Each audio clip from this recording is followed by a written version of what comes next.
Assalamualaikum warahmatullahi wabarakatuh. Pemirsa, semoga sehat selalu. Semoga dalam keadaan rezeki yang barokah, umur panjang yang barokah. Jadi teman-teman, saya saat ini berada di tengah-tengah dari pematang sawah yang bisa dilihat di sini. Nah, seperti ini keadaannya. Namun ada sesuatu yang istimewa bahwa lahan yang luasnya kisaran 20 kali 20 ini terdapat peninggalan dari masa kerajaan. Jadi diceritakan dalam cerita tutur bahwa di tempat ini ya, itu adalah tempat orang ataupun anak di masa kerajaan begitu ya, yang memang sengaja dimakamkan di sini. Jadi ini khusus ya, khusus untuk makam dari anak ataupun ya umur 17 tahun ke bawah ya, anak-anak begitu. Memang sengaja dimakamkan di sini. Jadi di sini teman-teman, ini ada semacam cungkup kecil. Namun siapa sangka bahwa di dalamnya terdapat putra raja begitu ya. Nah, di sini ini ada tulisan Raden Panji Trowulan dengan Raden Pandu Trowulan. Jadi di dalam ini ada dua makam yang diduga dari cerita tutur ya, secara turun-temurun ini adalah makam dari putra raja. Nah, bisa jadi kalaupun cerita itu benar adanya, bisa jadi bahwa dua makam ini merupakan putra raja yang belum cukup usia ya, meninggalnya belum cukup usia begitu ya. Artinya masih anak-anak begitu meninggal begitu teman-teman. Nah, dua makam ini menjadi saksi bisu dengan adanya tempat ini, bahwa ada bukti-bukti tertentu lagi selain juga di sini teman-teman. Banyak sekali kami dapatkan makam-makam dengan ukuran kecil karena memang dikhususkan untuk makam anak-anak ya. Nah, jadi di sini ada makam tapi ukurannya kecil-kecil begitu ya teman-teman. Artinya tidak panjang ukurannya, kisaran 17 tahun ke bawah begitu teman-teman. Namun di sisi lain, bukti yang lain, ternyata di sini ya pernah ada sebuah tempat istimewa, sebuah tempat peribadatan mungkin, atau candi dulu. Karena bukti yang ada di depan kita saat ini menandakan bahwa tempat ini dulu merupakan tempat yang suci begitu saudaraku. Nah, ini saudaraku, awalnya itu berada di dalam tanah. Jadi ornamen yang ada di depan kita ini awalnya berada di dalam tanah ini. Nah, bisa dilihat ukiran maupun pola-pola pahatan batu yang memang sengaja dipahat secara halus begitu ya. Dan ini merupakan bagian dari ornamen candi. Jadi kalau kita lihat di candi-candi Majapahit ya, seperti yang ada di Gunung Penanggungan yang materialnya merupakan batu andesit, itu ada kemiripan relief ya, pola relief dengan yang ada di depan kita saat ini. Ini awalnya berada di dalam tanah, terus memang oleh warga diangkat begitu, digali. Nah, seperti ini saudaraku. Dan kami dapatkan lingga.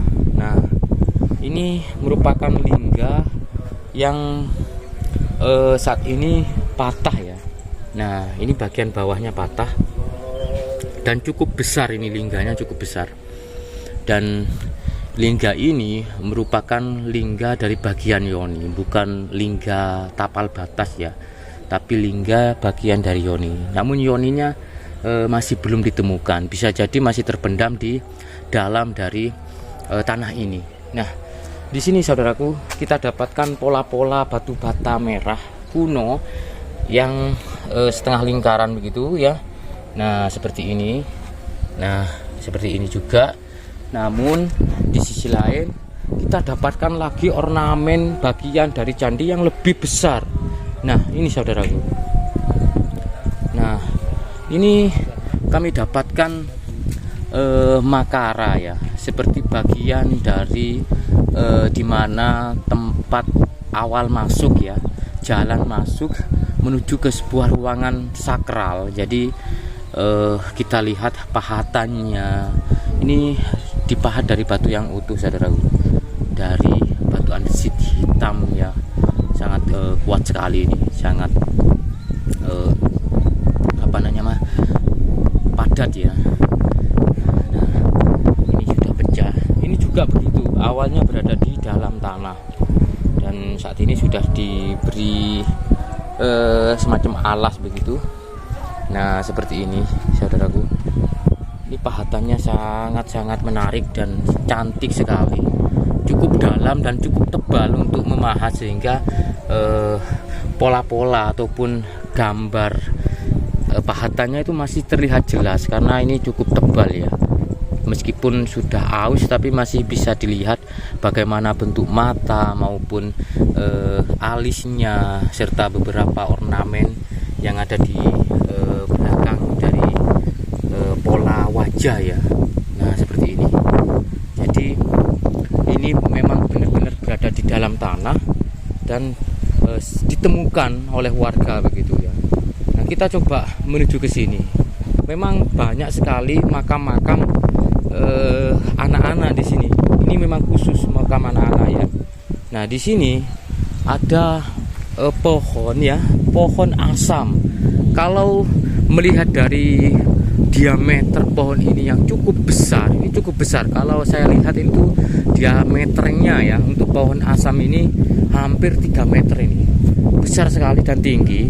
Dan pohon asam itu memang cenderung itu lambat ya pertumbuhannya, sehingga saya meyakini bahwa pohon asam ini cukup tua sekali, mungkin umurnya sudah ratusan tahun ya. Pohon asam itu cukup lambat untuk pertumbuhannya. Kalau besarnya segini ya saya rasa sudah ratusan tahun. Bisa jadi masa peralihan begitu di zaman Majapahit akhir pohon asam ini sudah ada gitu ya. Nah, di bawahnya kami dapatkan cawan ya. Nah, seperti ini. Seperti bak mandi yang terbuat dari batu beserta batu-batu andesit dengan pola-pola pelipit seperti ini, saudaraku. Nah, seperti ini. Jadi ini seperti bak mandi ya. Kalau secara ukuran ini pas sekali dengan bayi ya. Ya, panjangnya kisaran berapa ini? 40 cm-an lah. Nah, cekungan dengan kedalaman yang kisaran 10-15 cm. Memang pas sekali untuk ukuran bayi. Saya kurang tahu apakah ini memang untuk sarana memandikan bayi pada waktu itu ya. Kalau dikaitkan dengan keadaan di sekitar bahwa ini merupakan makam bayi, bisa jadi memang berkaitan begitu, saudaraku. Dan kita dapatkan pipisan sebagai untuk alat menghaluskan sesuatu ya, mungkin ramuan bedak, jamu maupun obat-obatan ya, ataupun makanan pokok begitu ya. Ini luar biasa. Nah, tapi di sisi lain, saudaraku, saya akan memperlihatkan kepada kalian semuanya bahwa bangunan yang ada di depan kita itu merupakan bangunan baru yang memang sengaja dibangun oleh pengelola tertentu ya. Tapi ada sesuatu yang menarik ketika kita melihat di dalamnya. Itu ada makam begitu ya. Tapi makamnya ini ukurannya itu lebih besar. Makam ini ukurannya lebih besar. Saya mencoba untuk masuk, memperlihatkan kepada kalian semuanya dan berikan tanggapan terhadap beberapa makam ini. Nah, pertanyaannya, apakah makam yang ada di depan kita ini merupakan benar-benar makam atau kamuflase saja? Ya, karena di sini kami dapati makam begitu ya dengan ukuran orang dewasa. Nah, kalau kita lihat dengan nama yang ada di depan kita, ini kami dapatkan beberapa nama seperti di sini ya. Ini Mbah Putri Mulatsih Nyai Wana dan Sari Demak Bintoro Mataram. Terus ini Mbah Putri Titik Sariningsih Demak Bintoro Mataram. Nah, ini adalah makamnya. Nah, Terus di sini saudaraku ada makam lagi ya, ada 4 makam. Nah, saya mencoba untuk membaca beberapa makam yang ada di sini ya. Ini ada 4 makam dengan batu nisan yang ukurannya tidak sama. Ada yang besar, ada yang kecil begitu ya. Kita coba ikutin saja cerita dari alur saya menarasikan tempat ini ya. Nah, di sini ada Raden Sukmowijoyo Mataram. Terus di sini ada Mbah Kholidin, Mbah Salim Wiro Hadi Kusumo Mataram. Nah, kita coba ke sini ya. Yang mencoba membaca lagi. Nah, di sini ada lagi Mbah Sabto Aji Demak Jateng. Terus di sini ada lagi Eyang Aryo Winoto Mataram. Nah, di sisi lain saudaraku, dengan beberapa macam nama yang ada di depan kita saat ini ya, semuanya itu ada nama tempat ataupun nama daerah, yaitu Mataram dan Demak Jateng. Padahal ini berada di berapa? Maksud saya padahal ini berada di Mojokerto. Ini berada di Mojokerto. Terus untuk wilayahnya ini masuk Bangsal Mojokerto ya, sebelah, maksud saya belakangnya SPN Mojokerto. Nah, nama Mataram ini kok tiba-tiba muncul di sini, saya menjadi sesuatu yang apa ya, istilahnya tanda tanya besar gitu ya. Ada tanda tanya besar. Kenapa nama-nama bermacam-macam nama, terus kenapa kok Mataram semua begitu ya? Bukannya saya anti Mataram, tapi ini wilayahnya Majapahit, ini di Mojokerto. Nah, ternyata setelah saya mencoba untuk meraba-raba begitu ya, melihat batu-batu nisan yang ada di depan kita ini. Nah, di sini saudaraku, ternyata ini bukan batu nisan, tapi ini adalah bagian dari batu candi, seperti halnya yang ada di luar sana ya. Batu andesit dengan pola pahatan yang berukir. Nah, di sini saudaraku, di sini adalah batu-batu candi semua. Jadi ini merupakan batu candi, dan ini juga batu candi.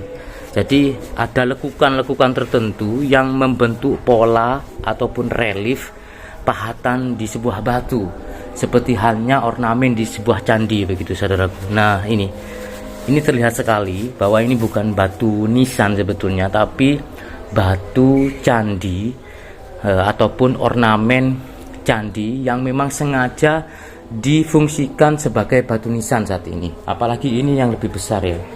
Nah, ini yang lebih besar. Ini ada lekukan-lekukan ya, yang sangat ketara sekali bahwa di sini ada pahatan-pahatan batu-batu candi. Nah, ini juga semuanya bukan batu nisan yang dipakai, tapi merupakan ornamen candi dengan batu yang terpahat membentuk pola-pola relief tertentu begitu. Nah, itu yang menjadi pertanyaan saya pribadi ketika melihat beberapa makam ini. Apakah ini memang benar-benar makam dengan nama-nama seperti yang saya baca barusan ya? Ada 6 makam yang semuanya berasal dari Mataram ya.